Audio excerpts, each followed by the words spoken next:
Praise the Lord. യോശുവയുടെ പുസ്തകം 8-ാം അധ്യായം 1 മുതൽ 35 വരെയുള്ള തിരുവചനങ്ങൾ.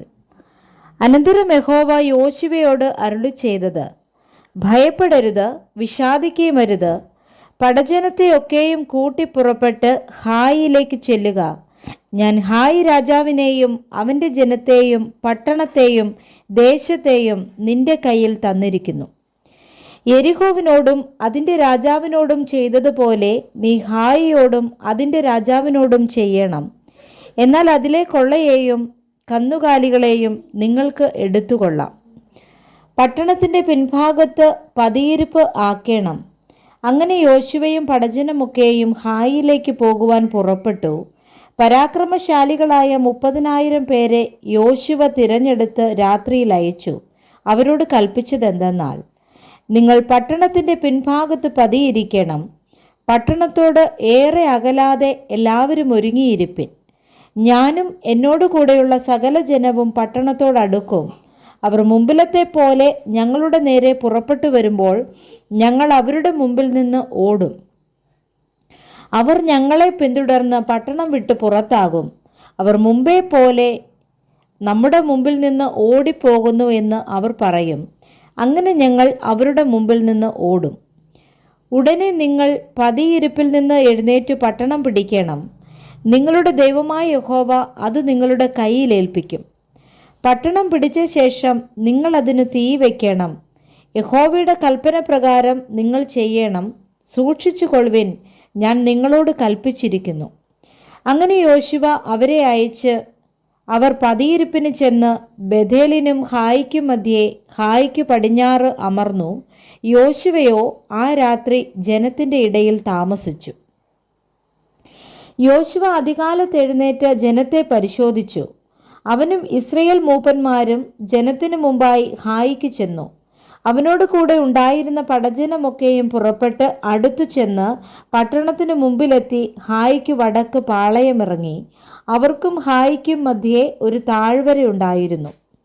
അവൻ ഏകദേശം 5000 പേരെ തിരഞ്ഞെടുത്ത് ബഥേലിനും ഹായിക്കും മധ്യേ പട്ടണത്തിന് പടിഞ്ഞാറ് പതിയിരുത്തി. അവർ പട്ടണത്തിന് വടക്ക് പടജനമായ സൈന്യത്തെയൊക്കെയും പട്ടണത്തിന് പടിഞ്ഞാറ് പതിയിരിപ്പുകാരെയും നിർത്തി. യോശുവ ആ രാത്രി താഴ്വരയുടെ നടുവിലേക്ക് പോയി. ഹായി രാജാവ് അത് കണ്ടപ്പോൾ അവനും നഗരവാസികളായ അവൻ്റെ ജനമൊക്കെയും ബന്ധപ്പെട്ടെഴുന്നേറ്റ് നിശ്ചയിച്ചിരുന്ന സമയത്ത് സമഭൂമിക്ക് മുമ്പിൽ ഇസ്രയേലിൻ്റെ നേരെ പടയ്ക്ക് പുറപ്പെട്ടു. പട്ടണത്തിൻ്റെ പിൻവശത്ത് തനിക്ക് വിരോധമായി പതിയിരിപ്പുണ്ട് എന്ന് അവൻ അറിഞ്ഞില്ല. യോശുവയും എല്ലാ ഇസ്രയേലും അവരോട് തോറ്റ ഭാവത്തിൽ മരുഭൂമി വഴിയായി ഓടി. അവരെ പിന്തുടരേണ്ടതിന് പട്ടണത്തിലെ ജനത്തെയൊക്കെയും വിളിച്ചുകൂട്ടി. അവർ യോശുവയെ പിന്തുടർന്ന് പട്ടണം വിട്ട് പുറത്തായി. ഹായിയിലും ബേഥേലിലും ഇസ്രയേലിൻ്റെ പിന്നാലെ പുറപ്പെടാതെ ഒരുത്തനും ശേഷിച്ചില്ല.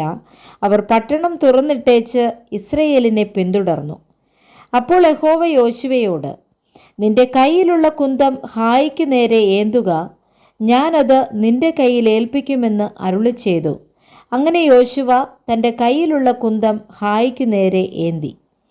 അവൻ കൈ നീട്ടിയ ഉടനെ പതിയിരിപ്പുകാർ തങ്ങളുടെ സ്ഥലത്തു നിന്ന് എഴുന്നേറ്റ് ഓടി പട്ടണത്തിൽ കയറി അത് പിടിച്ച് ക്ഷണത്തിൽ പട്ടണത്തിനു തീ വെച്ചു.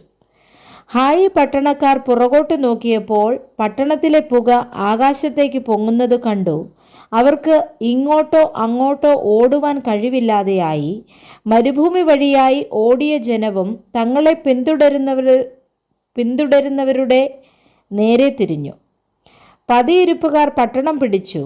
പട്ടണത്തിലെ പുക മേലോട്ട് പൊങ്ങുന്നു എന്ന് യോശുവയും എല്ലാ ഇസ്രയേലും കണ്ടപ്പോൾ മടങ്ങി വന്ന് പട്ടണക്കാരെ വെട്ടി. മറ്റവരും പട്ടണത്തിൽ നിന്ന് അവരുടെ നേരെ പുറപ്പെട്ടു. ഇങ്ങനെ ഇസ്രയേൽ ഇപ്പുറത്തും അപ്പുറത്തും അവർ നടുവിലുമായി.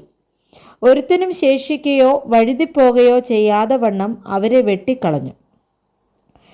ഹായി രാജാവിനെ അവർ ജീവനോടെ പിടിച്ച് യോശുവയുടെ അടുക്കൽ കൊണ്ടുവന്നു. ഇസ്രയേൽ തങ്ങളെ പിന്തുടർന്ന ഹായി പട്ടണക്കാരെയൊക്കെയും വെളിമ്പ്രദേശത്ത് മരുഭൂമിയിൽ വെച്ച് കൊന്നു തീർക്കുകയും അവർ ഒട്ടൊഴിയാതെ എല്ലാവരും വാളിൻ്റെ വീണൊടുങ്ങുകയും ചെയ്ത ശേഷം ഇസ്രയേലരൊക്കെയും ഹായിയിലേക്ക് മടങ്ങിച്ചെന്ന് വാളിൻ്റെ വായ്ത്തലയാൽ അതിനെ സംഹരിച്ചു. അന്ന് പുരുഷന്മാരും സ്ത്രീകളുമായി വീണൊടുങ്ങിയവർ ആകെ 12,000 പേർ, ഹായി പട്ടണക്കാർ എല്ലാവരും തന്നെ. ഹായി പട്ടണക്കാരെയൊക്കെയും നിർമൂലമാക്കും വരെ കുന്തമേന്തിയ കൈ യോശുവ പിൻവലിച്ചില്ല. യഹോവ യോശുവയോട് കൽപ്പിച്ച വചനപ്രകാരം ഇസ്രയേല്യർ പട്ടണത്തിലെ കന്നുകാലികളെയും കൊള്ളയെയും തങ്ങൾക്കായിട്ട് തന്നെ എടുത്തു. പിന്നെ യോശുവ ഹായി പട്ടണം ചുട്ട് സദാകാലത്തേക്കും ഒരു മൺകുന്നും ശൂന്യഭൂമിയുമാക്കി തീർത്തു. അത് ഇന്നുവരെയും അങ്ങനെ കിടക്കുന്നു. ഹായി രാജാവിനെ അവൻ സന്ധ്യ വരെ ഒരു മരത്തിൽ തൂക്കി. സൂര്യൻ അസ്തമിച്ചപ്പോൾ യോശുവയുടെ കൽപ്പന പ്രകാരം ശവം മരത്തിൽ നിന്നിറക്കി പട്ടണവാതിൽക്കൽ ഇടുകയും അതിന്മേൽ ഇന്ന് വരെ നിൽക്കുന്ന ഒരു വലിയ കൽക്കുന്ന് കൂട്ടുകയും ചെയ്തു. അനന്തരം യോശുവ ഇസ്രയേലിൻ്റെ ദൈവമായ യഹോവയ്ക്ക് ഏബാൽ പർവ്വതത്തിൽ ഒരു യാഗപീഠം പണിതു. യഹോവയുടെ ദാസനായ മോശ ഇസ്രയേൽ മക്കളോട് കൽപ്പിച്ചതുപോലെയും മോശയുടെ ന്യായപ്രമാണ പുസ്തകത്തിൽ എഴുതിയിരിക്കുന്നത് പോലെയും ചെത്തുകയോ ഇരുമ്പ് തൊടുവിക്കുകയോ ചെയ്യാത്ത കല്ലുകൊണ്ടുള്ള ഒരു യാഗപീഠം തന്നെ. അവർ അതിന്മേൽ യഹോവയ്ക്ക് ഹോമയാഗങ്ങളും സമാധാനയാഗങ്ങളും അർപ്പിച്ചു. മോശ എഴുതിയിരുന്ന ന്യായപ്രമാണത്തിൻ്റെ ഒരു പകർപ്പ് അവൻ അവിടെ ഇസ്രയേൽ മക്കൾ കാൺകെ ആ കല്ലുകളിൽ എഴുതി. എല്ലാ ഇസ്രായേലും അവരുടെ മൂപ്പന്മാരും പ്രമാണികളും ന്യായാധിപന്മാരും യഹോവയുടെ നിയമപ്പെട്ടകം ചുമന്ന ലേവ്യരായ പുരോഹിതന്മാരുടെ മുമ്പാകെ സ്വദേശിയും പരദേശിയും ഒരുപോലെ പെട്ടകത്തിന് ഇപ്പുറത്തും അപ്പുറത്തും നിന്നു. അവരിൽ പാതിപ്പേർ ഗെരിസീം പർവ്വതത്തിൻ്റെ വശത്തും പാതിപ്പേർ ഏബാൽ പർവ്വതത്തിൻ്റെ വശത്തും നിന്നു. അവർ ഇസ്രയേൽ ജനത്തെ അനുഗ്രഹിക്കണമെന്ന് യഹോവയുടെ ദാസനായ മോശ മുൻപേ കൽപ്പിച്ചിരുന്നത് പോലെ തന്നെ. അതിൻ്റെ ശേഷം അവർ ന്യായപ്രമാണ പുസ്തകത്തിൽ എഴുതിയിരിക്കുന്നത് പോലെയൊക്കെയും അനുഗ്രഹവും ശാപവുമായ ന്യായപ്രമാണ വചനങ്ങളെല്ലാം വായിച്ചു. മോശ കൽപ്പിച്ച സകലത്തിലും സ്ത്രീകളും കുട്ടികളും ഉൾപ്പെടെ ഇസ്രയേൽ സഭ മുഴുവനും അവരോട് കൂടെ വന്നിരുന്ന പരദേശികളും കേൾക്കെ യോശുവ മോശ കൽപ്പിച്ച സകലത്തിലും യാതൊന്നും വായിക്കാതെ വിട്ടുകളഞ്ഞില്ല. Praise the Lord. വായിച്ച തിരുവചനങ്ങളാൽ കർത്താവ് നമ്മെ ഏവരെയും സമൃദ്ധിയായി അനുഗ്രഹിക്കുമാറാകട്ടെ. ആമേൻ.